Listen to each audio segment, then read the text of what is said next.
Hi అండి, welcome back to happy recipes. నేను మీ స్వప్నని. ఈరోజు వీడియోలో మామిడికాయ పచ్చడి చూపిస్తున్నానండి.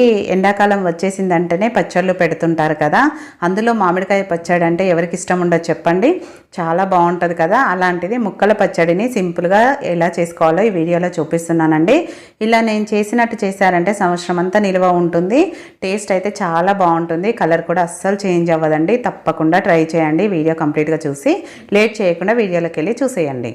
ముందుగా నేను ఇక్కడ తొక్కు మామిడికాయలు 2 తీసుకున్నానండి. చూడండి, ఈ విధంగా ఉండాలి. కాయలు అనేది గట్టిగా ఉండాలండి, అలాగే పుల్లగా కూడా ఉండాలి. వీటిని శుభ్రంగా 2-3 సార్లు బాగా కడుక్కున్నాక తడిబట్టతో తుడిచేసుకొని గాలికి ఆరనివ్వాలి. తడి అస్సలు ఉండొద్దు, అప్పుడే మనకు పచ్చడి నిల్వ ఉంటుంది.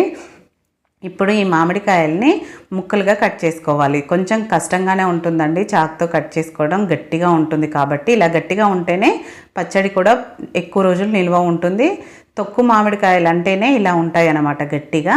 ఇలా కట్ చేసుకొని మనకు కావాల్సిన సైజులో ముక్కల్ని కట్ చేసుకోవాలి. ఇలా చిన్నగా కట్ చేసుకుంటేనే మనకు కలుపుకోవడానికి కూడా ఈజీగా ఉంటుంది, తినడానికి కూడా బాగుంటుంది.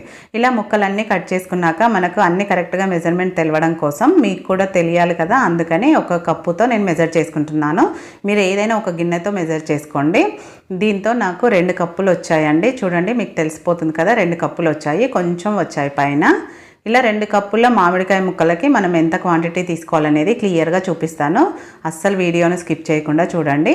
ఇప్పుడు ముక్కలు పక్కన పెట్టేసుకొని స్టవ్ పైన ఒక ప్యాన్ పెట్టుకోవాలి. ఇలా వెడల్పుగా ఉన్నది పెట్టుకొని దాంట్లోకి 1 టీ స్పూన్ మెంతులు వేసుకొని లో ఫ్లేమ్లోనే వేపుకోవాలండి. అవి కలర్ మారే వరకు లో ఫ్లేమ్లోనే ఫ్రై చేసుకోవాలి. అలా అని మరీ కలర్ ఎక్కువగా మారొద్దు. మనకి ఇవి లోపల వరకు బాగా వేగితేనే మెంతులలో చేదు అనేది ఉండదు మనకు పచ్చడిలో. కాబట్టి లో ఫ్లేమ్లో చూడండి, ఈ విధంగా కలర్ వచ్చే వరకు బాగా ఫ్రై చేసుకోవాలి. వీటిని ఇప్పుడు ఒక ప్లేట్లోకి తీసుకొని కంప్లీట్గా చల్లారనివ్వాలి. ఇప్పుడు అదే ప్యాన్లోకి 2 టేబుల్ స్పూన్ల ఆవాలు వేసుకోవాలి. చూడండి, 2 టేబుల్ స్పూన్లు వేసుకోవాలి. స్టవ్ ఆఫ్ చేసుకోవాలండి. ఆఫ్లో ఉండి ప్యాన్ వేడిగా ఉంటుంది కాబట్టి ఇవి ఆవాలు వేడికే కొంచెం వేడిగా అవుతాయి. కావాలంటే మీరు ఎండలో అయినా పెట్టుకోవచ్చు, కానీ స్టవ్ వెలిగించి మాత్రం ఫ్రై చేసుకోవద్దు.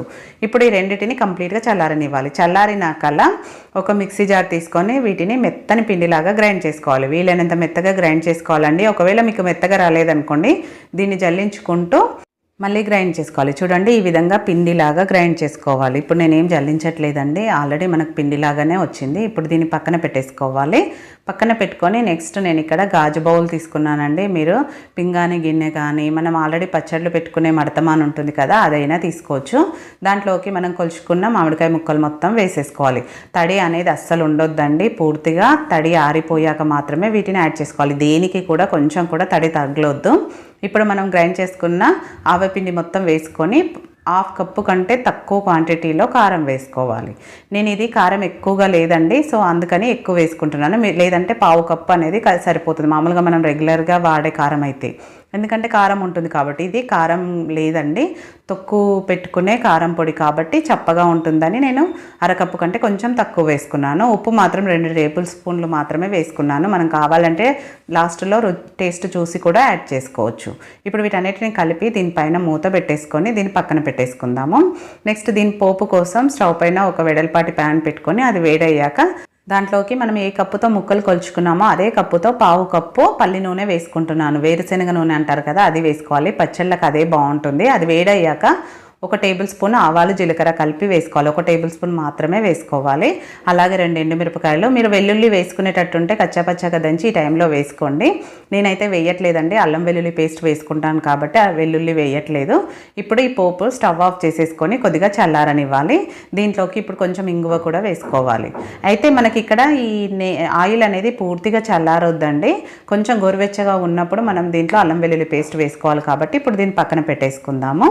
కొద్దిగా గోరువెచ్చగా ఉన్నప్పుడు చూడండి, ఇప్పుడు కొంచెం వేడిగా ఉంది కాబట్టి దీంట్లోకి 1 టేబుల్ స్పూన్ అల్లం వెల్లుల్లి పేస్ట్ వేసుకుంటున్నాను.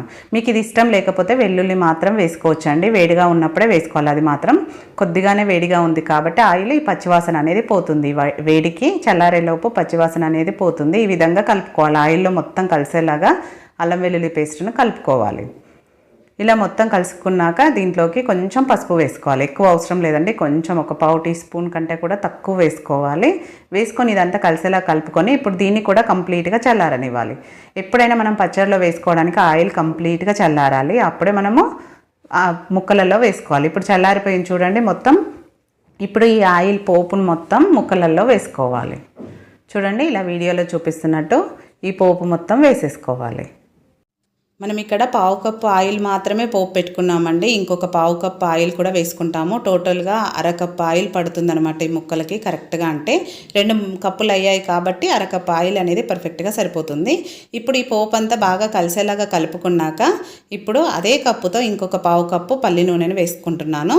ఇలా పచ్చిది వేసుకోవడం వల్ల పచ్చడికి మంచి టేస్ట్ ఉంటుంది. చాలామందికి తెలియదు కదా, ఒక్కసారి ఇలా ట్రై చేయండి.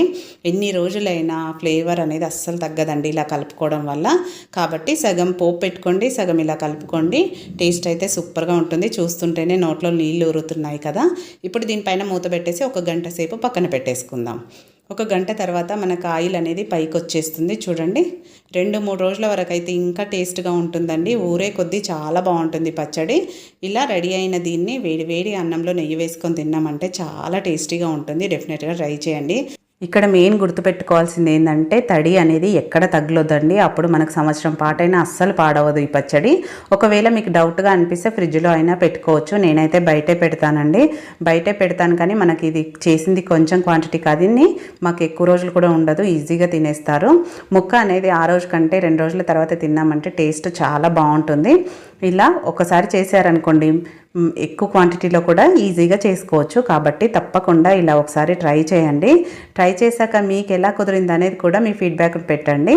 అలాగే నచ్చిన వీడియో నచ్చితే లైక్ చేయండి. మీ ఫ్రెండ్స్ రిలేటివ్స్తో షేర్ చేసుకోండి. మరిన్ని ఇలాంటి టేస్టీ యమ్మీ రెసిపీస్ కోసం మన హ్యాపీ రెసిపీస్ ఛానల్ని వెంటనే సబ్స్క్రైబ్ చేసుకోండి. Thank you for watching. మరో మంచి వీడియోతో మళ్ళీ మీట్ అవుదాం.